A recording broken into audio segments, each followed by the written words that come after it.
నన్ను బలపర్చు క్రీస్తు యందు నేను సమస్తము చేయగలను. దేవుడు మన పక్షమునుండగా మనకి విరోధి ఎవడు? ఆమేన్, ఆమేన్. సామెతలు 3వ అధ్యాయం. సామెతలు 3వ అధ్యాయం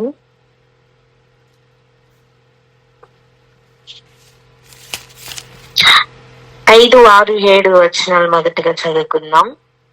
5, 6, 7 వచనాలు.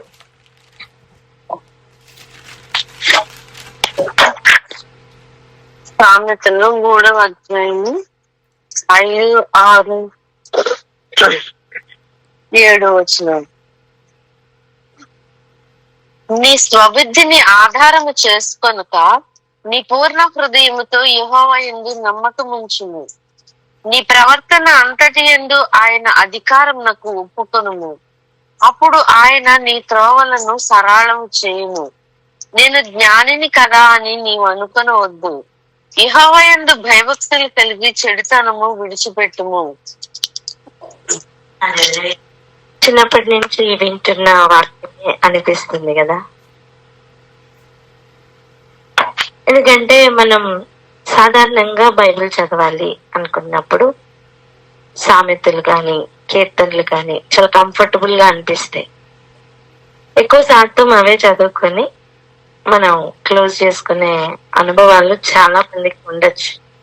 ఎందుకంటే ఈరోజు ఏం చదివావు అని మాట్లాడుకుంటున్నప్పుడు నేను ఈరోజు కీర్తనలు చదివానండి, నేను ఈరోజు సామెతలు చదివాను అని మనం మాట్లాడుకుంటూ ఉంటాం.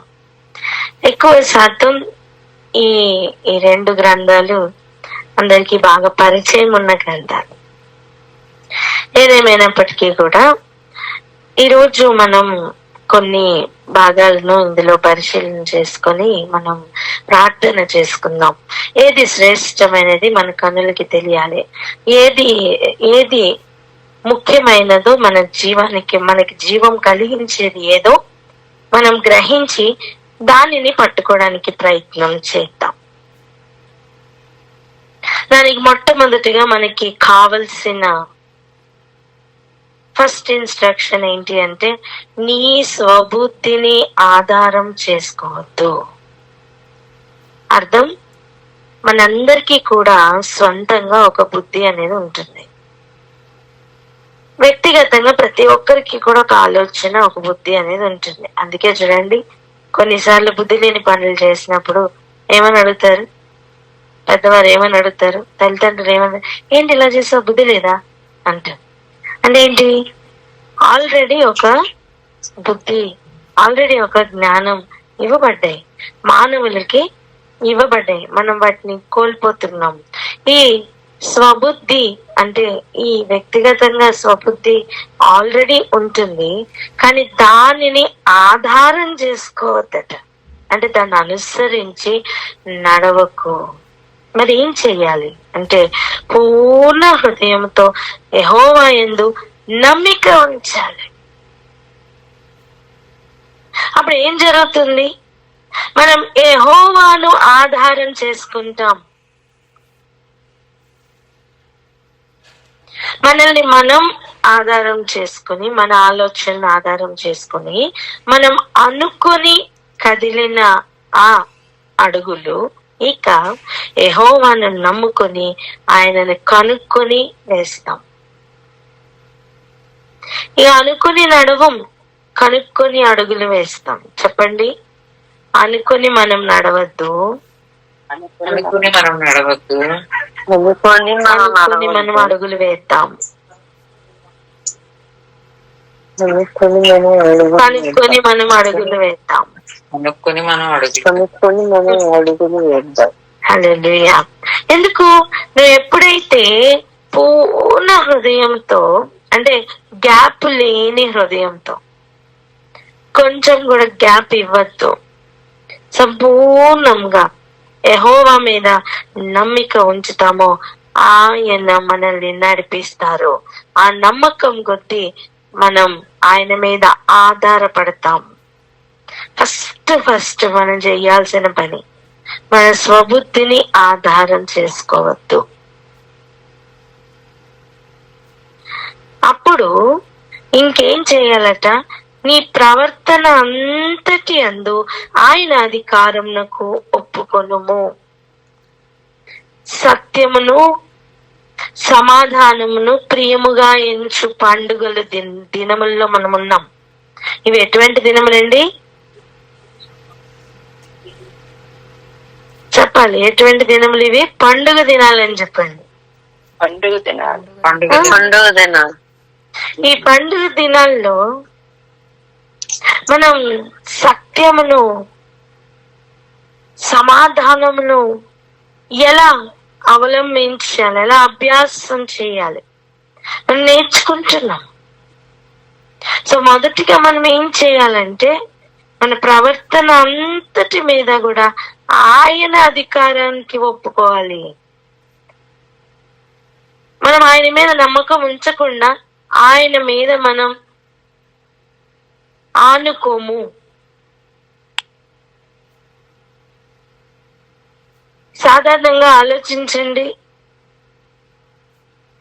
మన ప్రవర్తన విషయంలో మనం బుద్ధిని ఆధారం చేసుకుని కదా మనం కదులుతాం. నేను ఇలా చేస్తాను అని ప్లాన్ చేసుకుంటాం, ఊహించుకుంటాం, ఆలోచన చేసుకుంటాం. అప్పుడు యెహోవా మీద నమ్మకం ఉంచుకుంటున్నామా, లేకపోతే మన స్వబుద్ధిని ఆధారం చేసుకుని మన స్వబుద్ధిని నమ్ముకుంటున్నామా? ఈరోజు దేన్ని నమ్ముకుంటున్నాం? ఒకవేళ ఆయనను గనక నమ్ముకుంటే మన ప్రవర్తన మొత్తం ఆయన అధికారానికి చేయాలి. ఎందుకు? ఆయన శ్రేష్టమైన మార్గంలో నడిపిస్తారు గనుక, ఆలోచన ఇస్తారు గనుక. ఆమేన్. అందుకే చూడండి, అప్పుడు ఆయన నీ త్రోవలను సరాలం చేను. అప్పటి వరకు చిక్కుముక్కులుగా చిక్కుముడులుగా అనిపిస్తూ ఉంటుంది, గజిబిజిగా అనిపిస్తుంది, ఏం చేయాలో అర్థం కాదు, ఎటు వెళ్ళాలో అర్థం కాదు. కానీ ఎప్పుడైతే ఆయనను నమ్ముకుని మన బిహేవియర్ మొత్తం, బిహేవియర్ అంటే ఏంటండి? రిపీటెడ్ యాక్షన్సే బిహేవియర్ కదా. సో మన బిహేవియర్ మొత్తం ఆయన అధికారం కిందకు వచ్చేస్తుంది. అంటే ఆయన కదులు అంటే కదిలే అనుభవం, ఆయన మాట్లాడు అంటే మాట్లాడు, ఆయన వద్దు అంటే ఆగే అనుభవం. ఏమండి, యేసు ప్రభు వారు ఎంత ప్రెషర్ లో ఉన్నా సరే ఆయన చేసిన కార్యం చూడండి.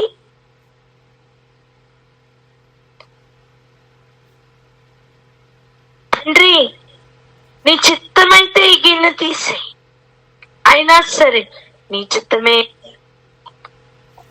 తండ్రి, ఈ గిన్నె నా యొద్ద నుండి తొలగించు, అయినా సరే ఏంటి, నీ చిత్తమే జరగనివ్వు. అంటే ఏంటి? నా ఇష్టం కాదయ్యా, నా ఇష్టమైతే ఇలా ఉంది, వద్దనే ఉంది, కానీ నీ ఇష్టము చొప్పున, నీ చిత్తము చొప్పున ఈ కార్యం జరగని. నా ఇష్టమైతే ఈ పాత్రను తీస్తావా, కానీ నీ ఇష్టం ఈ పాత్రలోనిది నేను త్రాగడం. సో జరగని, అదే కానీ అని ఆయన అధికారానికి ఒప్పుకుంటున్న ఒక స్థితిని మనకి మాదిరిగా చూపిస్తున్నారు ప్రభు.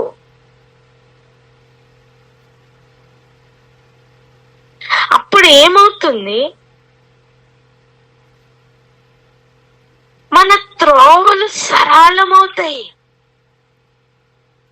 తేటగా కనిపిస్తాయి. ఇది త్రోవ, నడువు అని. నేను జ్ఞానిని కదా అని నీవు అనుకొనవద్దు. ఎందుకు?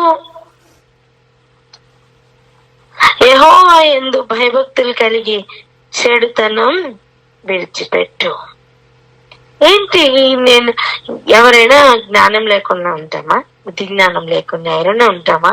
అనుకుంటాం కదా. కానీ మన స్వబుద్ధిని ఆధారం చేసుకునే జ్ఞానం వద్దట. ఆయన మీద నమ్మకం ఉంచి ఆయన అనుగ్రహిస్తున్న జ్ఞానము చొప్పున మన ప్రవర్తన మీద ఆయన అధికారానికి ఒప్పుకుంటూ నడుస్తున్న వారు ఆయనకి కావాలి. సైన్యములకు అధిపతి అయిన యెహోవాకు సైనికులు కావాలి.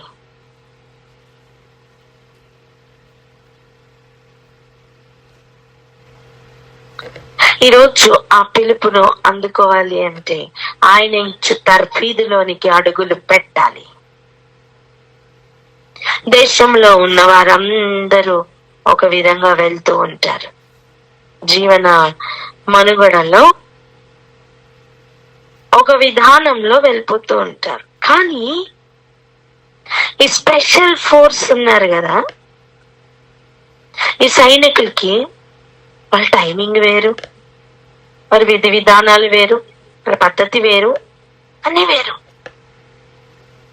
వారి మైండ్ సెట్ కూడా వేరు, వారి ప్రయారిటీస్ వేరు,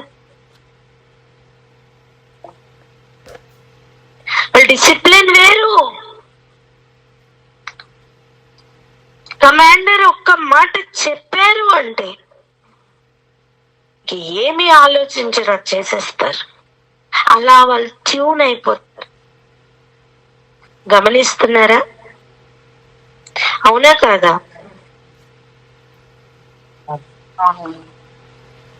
సో మన మైండ్ సెట్ ఎలా మారాలి అంటే అలా మారాలి. మొట్టమొదటిగా నేను జ్ఞానిని కదా అనుకోవద్దు. అప్పుడు మాత్రమే ఆయన ఇచ్చే జ్ఞానంను మనం సంపాదించుకోగలం. మరి దాన్ని ఎలా సంపాదించుకోవాలి? ఎటువంటి మనస్తత్వంతో మనం సంపాదించుకోవాలి? చూడండి 13వ వచనం, జ్ఞానము సంపాదించిన వాడు ధన్యుడు, వివేచన కలిగిన నరుడు ధన్యుడు.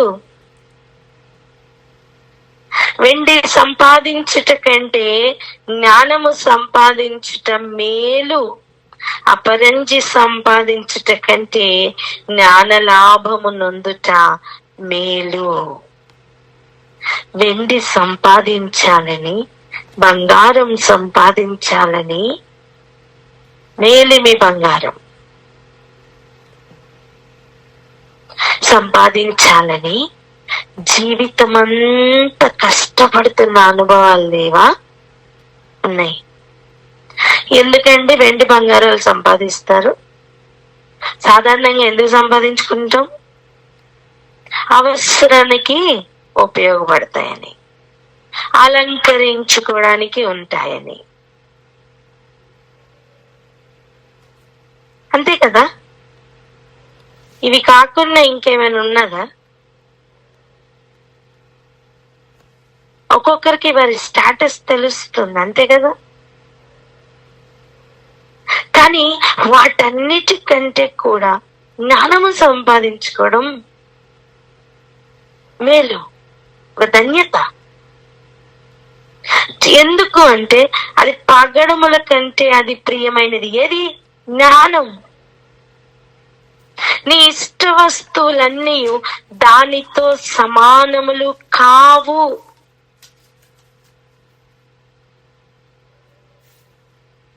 నీ ఇంట్లో ఉన్న ఏదైనా ఒక వస్తువు చాలా ఇష్టం కావచ్చు నీకు, నువ్వు దానికి చాలా ప్రాధాన్యత ఇస్తున్నావేమో,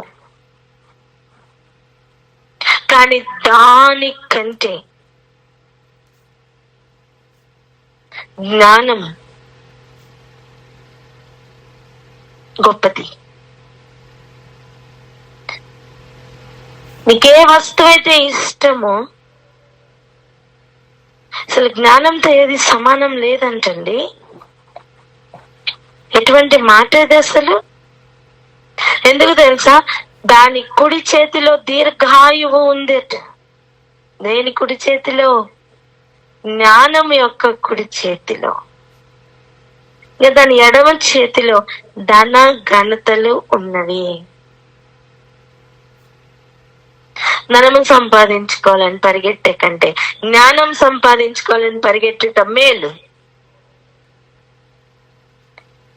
వెండిని సంపాదించుకుంటున్న కష్టం జ్ఞానమును సంపాదించుకోవడానికి పడితే మేలు. ఎందుకంటే దాని మార్గములు రమ్య మార్గములట, దాని త్రోవలన్నీ క్షేమకరములట.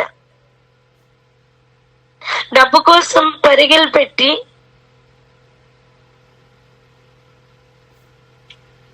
ఊరి తెచ్చుకునే కంటే క్షేమముగా నడుచుటకు కావలసిన జ్ఞానమును సంపాదించుకుంటూ మేలు. మీకు గుర్తున్నా, నీకు కలిగిన విస్తారమైన వర్తకము చేత నీవు గర్వించితివి అంటున్నారు. పడిపోయిన కెరూబుతో చెప్పిన మాట అది. అక్కడ ఏమైనా ధనం ఘనత ఏమైనా తక్కువ ఉన్నాయా? లేదు. అక్కడ పడిపోయేటట్టుగా చేసింది ఏంటి? గర్వం. మనం ఎప్పుడైతే యెహోవా మీద నమ్మకం పెట్టుకుంటామో, ఎప్పుడైతే ఆయన త్రోవల్లో నడవాలని తీర్మానం తీసుకొని దాని మీద శ్రద్ధ పెట్టి వెతుకుతామో, నడుస్తామో, మొట్టమొదటిగా మనకు వచ్చేది తగ్గింపు. చెప్పండి, ఏమొస్తుంది?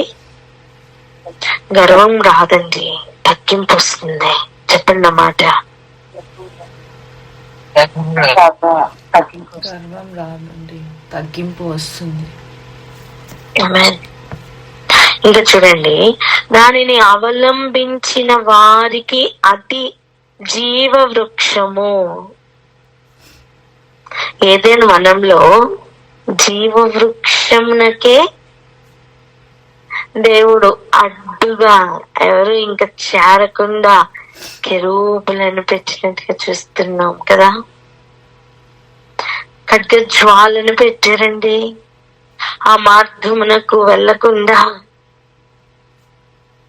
అలాంటిది నువ్వు దానిని జ్ఞానమును సంపాదించుకొని దానిని అవలంబించడానికి దేవ అవకాశం ఇస్తున్నారు అని చెప్తున్నారు. అది నీకు జీవ వృక్షం వంటిది.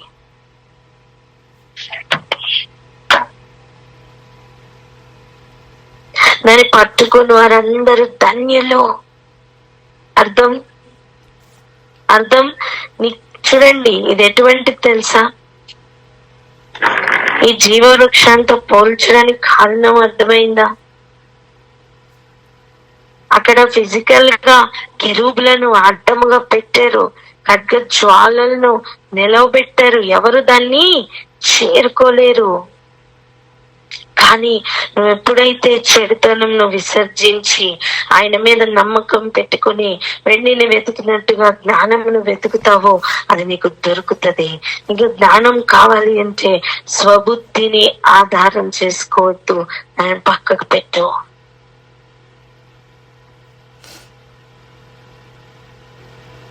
మీరు చూడండి, ఈ జ్ఞానం ఎంత శ్రేష్టమైనదంటే 19వ వచనం చూడండి. జ్ఞానము వలన యెహోవా భూమిని స్థాపించెను.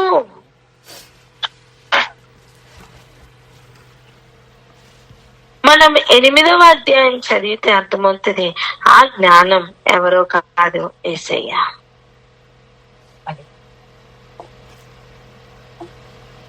వాక్యం. యేసయ్య అంటే ఎవరు? శరీరధారిగా వచ్చిన ఫార్మ్ ఆఫ్ వాక్యం, వర్డ్, వాక్యం. వాక్యం శరీరధారిగా వస్తే మనం యేసయ్యను చూస్తున్నాం. కానీ ఆయన ఎవరు? వాక్యం.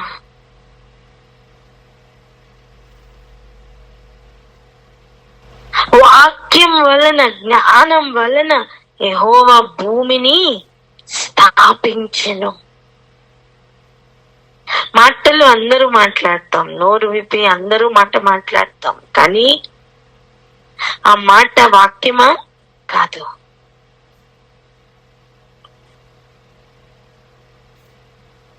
వివేచన వలన ఆయన ఆకాశ విశాలమును స్థిరపరచెను. ఒక్కసారి ఆలోచించండి. జ్ఞానం, వివేచన, తెలివి. ఒకసారి 3 పదాలు వాడదామా? జ్ఞానం, వివేచన,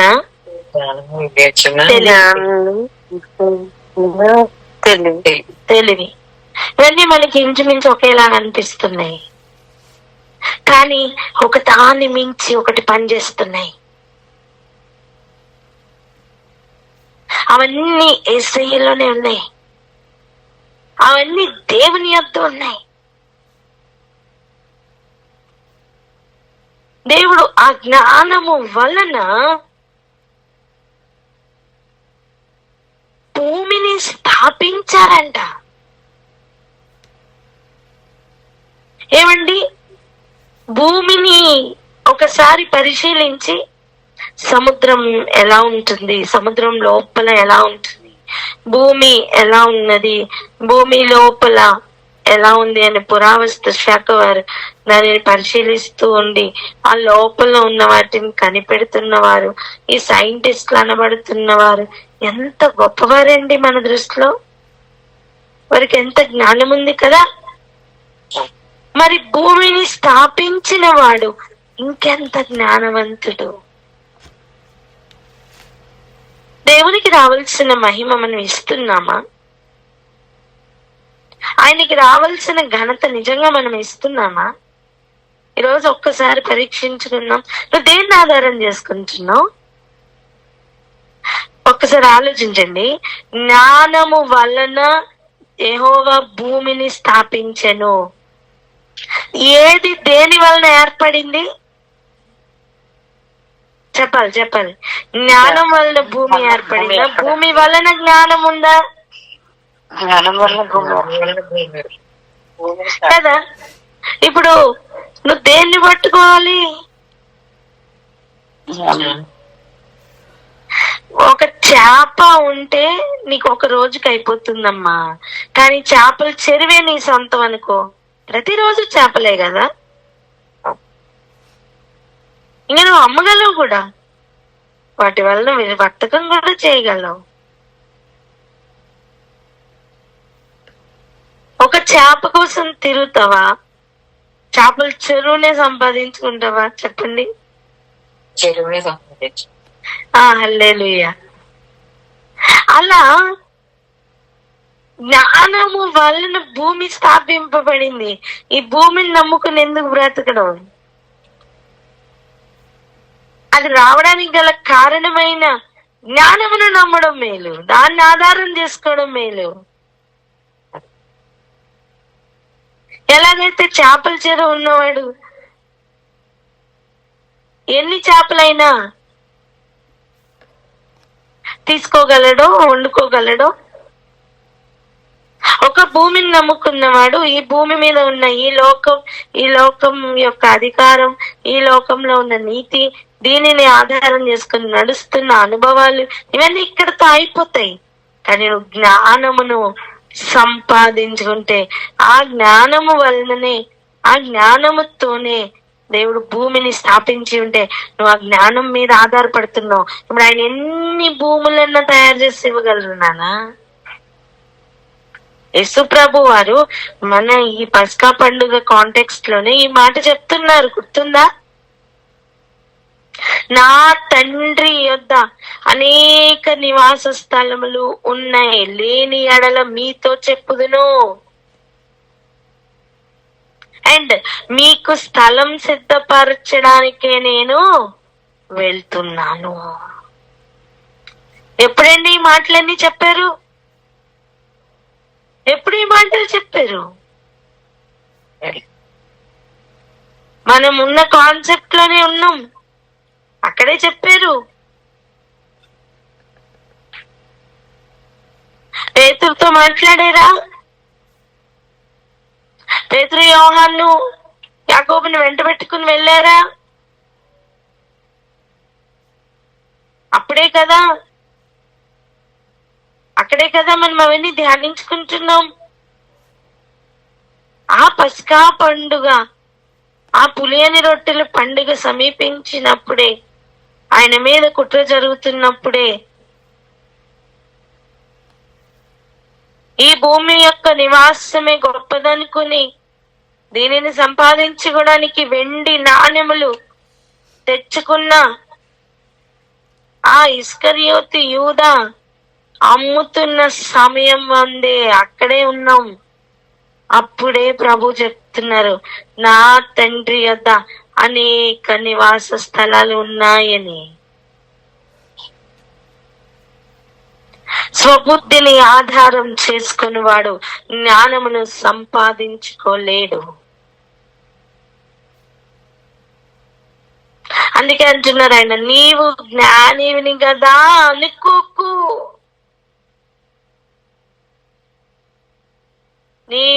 నీకు కలిగి ఉన్న జ్ఞానంతో కనీసం ఈ భూమిని కూడా సంపాదించుకోలేవు.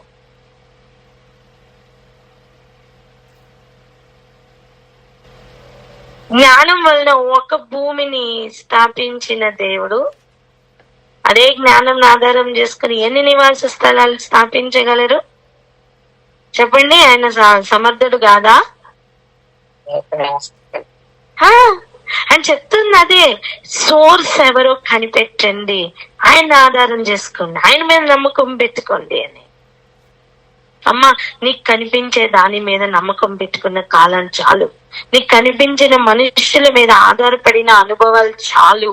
మోసపోయింది సరిపోదా? అడగండి పక్క వారితో, మోసపోయింది సరిపోదా అని. మోసపోయింది సరిపోదు. ఇక అన్నిటికంటే ముఖ్యమైన మోసకరమైన మనలోనే ఉంది. ఏంటది? హృదయం. హృదయం అన్నిటికంటే మోసకరమైంది కదా. అది ఎక్కడుంది? మనలోనే ఉంది. ఇక ప్రత్యేకంగా మోసపోవడానికి ఏముందండి?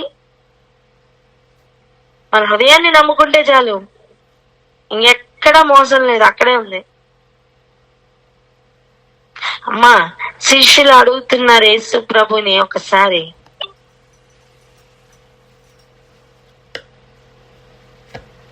అయ్యా నీ రాకడకును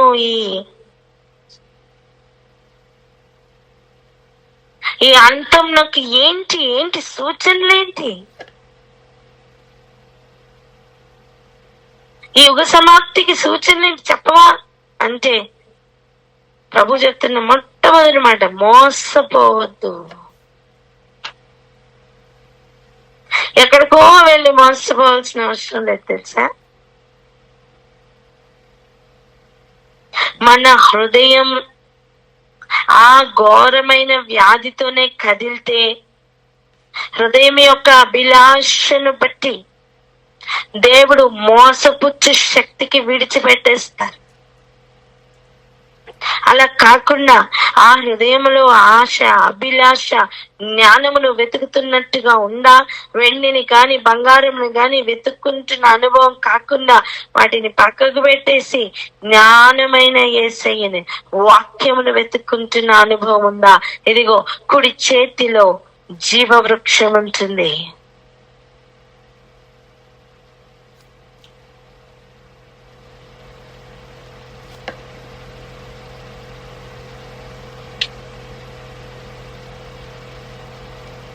దీర్ఘాయువు ఉంటుంది. ఎడమ చేతిలో ధనము ఘనతలు ఉంటాయి. నేను దాన్ని అనుసరించి నడుస్తున్నావా? అదే నీకు జీవవృక్షం.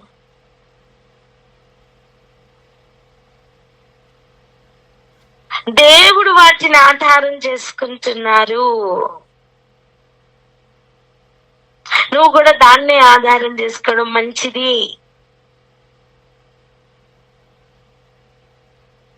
ఒక వ్యక్తి అందమైన ఇల్లు కట్టారు, ఎంత మంది ట్రై చేసినా సరే అలా రాలేదు. నువ్వు ఆ వ్యక్తిని వెళ్ళి అడిగావు, ఏంటి సీక్రెట్ చెప్పరా, ఈ ఇల్లు ఎలా కట్టారు, నేను ఎంతో కడుతున్నాను, నాకు రావట్లేదు, నాకు అవ్వట్లేదు, మీరు చెప్పరా అని అడిగితే ఆయన చూపించారనుకోండి, ఇలా ఇలా కట్టాను, ఇలా ఇలా చేశాను, నువ్వు కూడా ఇలా చేసుకో అని చెప్పారనుకోండి, నువ్వు వచ్చి చేస్తావా చేయవా?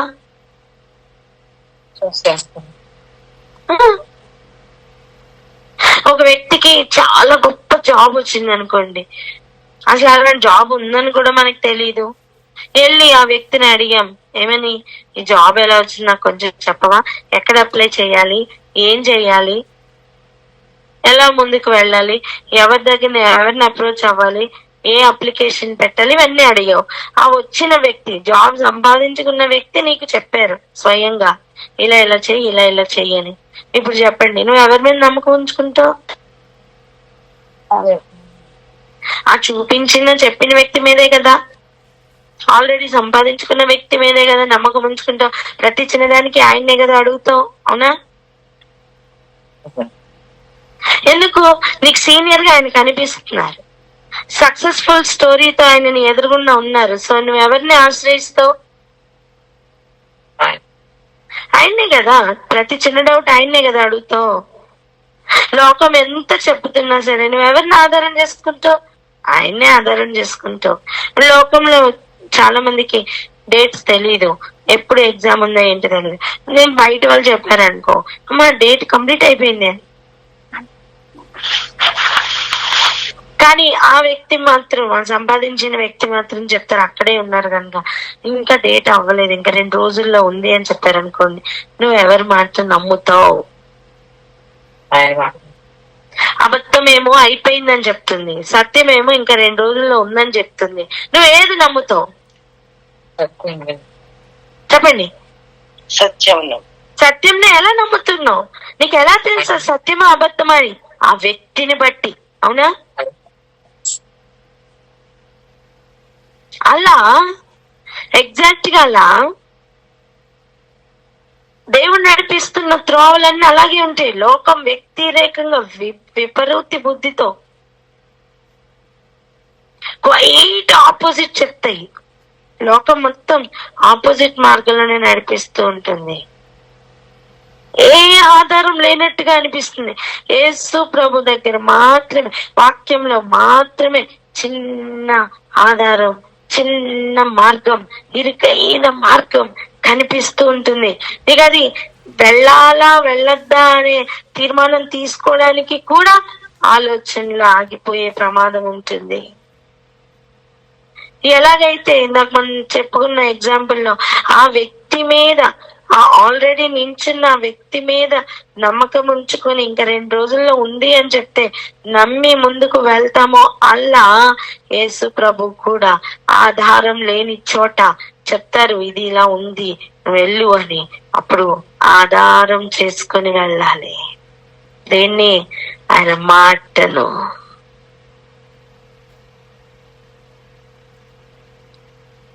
ఆయన జ్ఞానం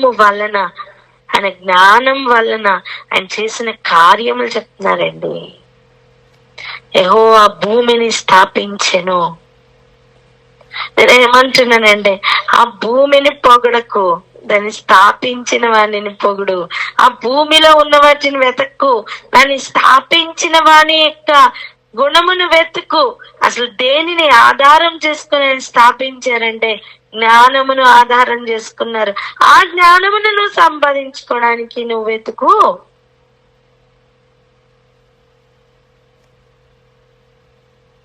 ఇప్పుడు ఒక ప్రశ్న, దేవుడు భూమి ఆకాశములను చేశాను, సృజించాను కదా, భూమి పెద్దదా ఆకాశ విశాలం పెద్దదా? చెప్పాలి. ఆకాశ విశాలం. ఆకాశ విశాలమే పెద్దది. ఇప్పుడు చూడండి, జ్ఞానము వలన యెహోవా భూమిని స్థాపిస్తే వివేచన వలన ఆయన ఆకాశ విశాలమును స్థిరపరిచారట. సో ఇప్పుడు జ్ఞానం ఎంత అవసరమో వివేచన కూడా అంతకంటే అవసరం.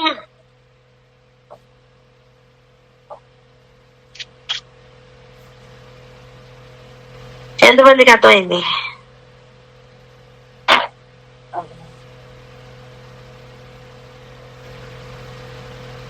వివేచన వలన ఆయన ఆకాశ విశాలం చేశారట. మనం గనక ఈ మిల్కీ వే గ్యాలక్సీని ఫోటో తీసుకుని చూసుకున్నాం అనుకోండి, ఇలాంటి భూములు ఎన్ని కనిపిస్తాయో, చుక్కలు చుక్కలుగా ఎన్ని కనిపిస్తూ ఉంటాయో.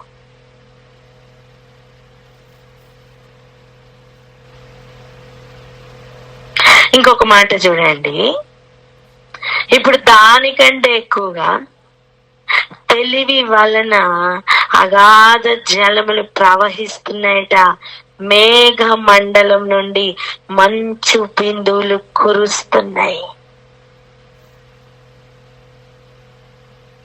ప్లీజ్ అర్థం చేసుకుందాం.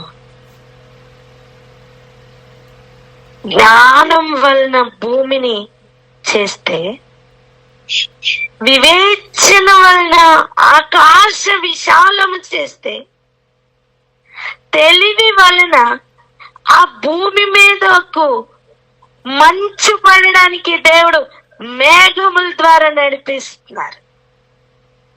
అంటే ఇవన్నీ కలిసి వర్క్ చేసినప్పుడు ఆ భూమి మీదకి మంచు వస్తుంది.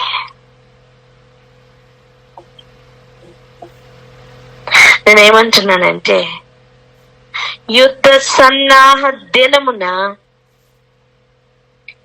మంచు వలె ఆయన యొద్దకు ఇష్టపూర్వకంగా వచ్చువారు ఈ జ్ఞానమును సంపాదించుకోవాలని తిరుగుతున్నవారు, ఈ వివేచన కావాలని ఆశపడుతున్నవారు ఇటువంటి తెలివితో కదులుతున్న వారై ఉంటారు.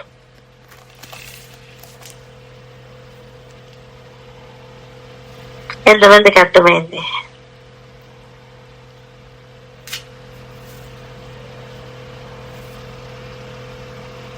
హలో, అర్థమైందా అండి?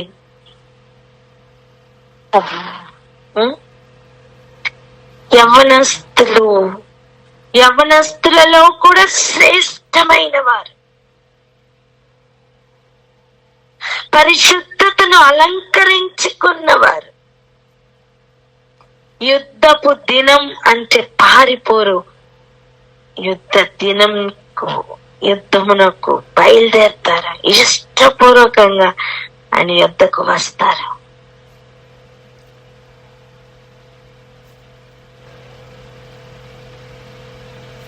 ఈరోజు అటువంటి వారిని మంచు వలె వస్తారని పోలిస్తున్నారు. సో ఈ మంచు రావాలి అంటే వారికి ఏం కావాలి? తెలివి కావాలి. మంచు వలె యుద్ధ దినం నాకు పరిగెట్టు వారు దేనిని ఆధారం చేసుకుని దేని వలన పరుగులు పెడతారు? తెలివి వలన. చెప్పండి, దేని వలన? తెలివి వలన. హల్లెలూయా. ఇప్పుడు అర్థమైందా? జ్ఞానం, వివేచన, తెలివి ఎంత హ్యాండ్ ఇన్ హ్యాండ్ నడుస్తాయో. ఇవన్నీ ఉన్నవారు అలా కదులుతారా? ఇవన్నీ సంపాదించుకుంటున్న వారు అలా కదులుతారా? మన బుద్ధిని ఆధారం చేసుకుని నడిచామనుకోండి, ఒక ఫుల్ చేప ఎవరన్నా తింటారా? దాంట్లో ముక్క తింటారు, అవునా? అలా అంటే ఆ గిరిగీసుకుని అక్కడే కూర్చుంటాం అన్నమాట. అలా కాదు, దేవుడు వాటిని అన్నిటినీ ఆధారం చేసుకుని నడుస్తున్నారండి. మీకు ఈరోజు ఆ సీక్రెట్ చెప్పడిగా వెతుకుతావా దేవుణ్ణి? ఏమేమి సంపాదించుకోవాలి మనం? 3 విషయాలు సంపాదించుకోవాలి. 1 జ్ఞానం, 2 వివేచన, 3 తెలివి.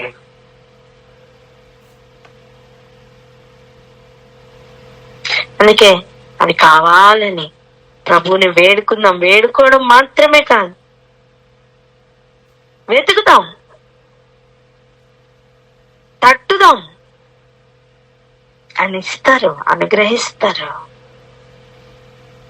పరిశుద్ధాత్మని వలన ఆయన అనుగ్రహిస్తారు. నేను ఇంకొంచెం డీటెయిల్ గా మనం శనివారం సాయంత్రం చూద్దాం. ఆగి ప్రార్థన చేద్దాం.